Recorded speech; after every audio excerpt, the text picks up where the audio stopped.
요절복통 미스터 빈이 명화 앞에서 재채기를 하는 바람에 심을 묻힙니다. 손수건으로 닦으려다 더 번지죠. 신으로 지워봤더니 그림이 아예 녹아버립니다. 이렇게 끝없이 잔꾀를 부리다 다른 그림 끼워 넣기까지 시도합니다.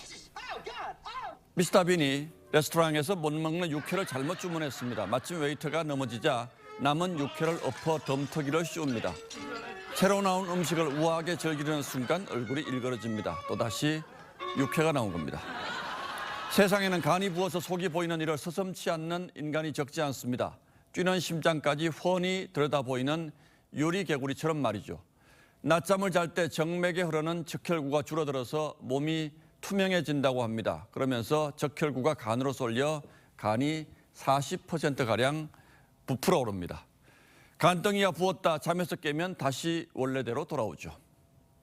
민주당이 발의한 50억 클럽 특검 법안에는 정의당 법안에 없던 수사 대상이 둘 더 있습니다. 사실상 윤석열 대통령을 겨냥한 것들입니다. 하나는 김만배 씨 누나가 윤 대통령 아버지 집을 산 경위입니다. 그리고 또 하나는 지난 2011년 대검찰청 중앙수사부가 담당했던 부산저축은행 불법 대출 사건입니다.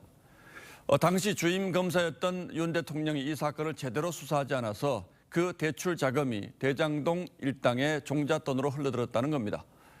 대선 때 이재명 대표와 민주당이 대장동은 윤석열 게이트라고 주장하며 했던 바로 그 얘기들입니다. 사실 이 문제들은 문재인 정부의 검찰이 샅샅이 뒤졌지만 혐의점을 찾지 못했던 사안이죠. 그런데 이 사건을 50억 클럽 사건에 끼워 넣으려는 속셈이 뭘까요?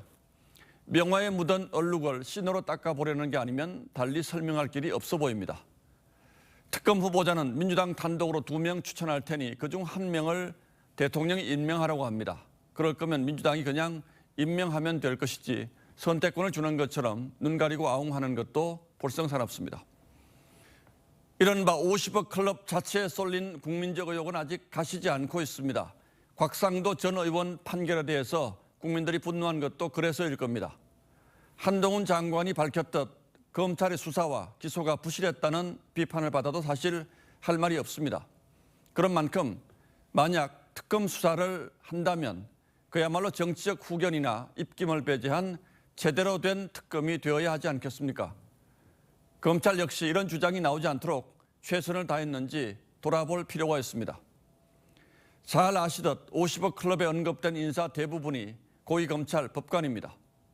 특검법의 향배가 어떻게 되든 비상한 각오로 수사에 임하지 않으면 제 식구 감사기라는 의혹의 시선을 끝내 피할 길이 없을 겁니다. 민주당 역시 간이 부어 몸속이 다 들여다보이는 유리개구리가 되지 말고 정도로 나아가야 이 난국을 타개할 수 있을 겁니다. 3월 6일 앵커의 시선은 유리개구리 민주당이었습니다.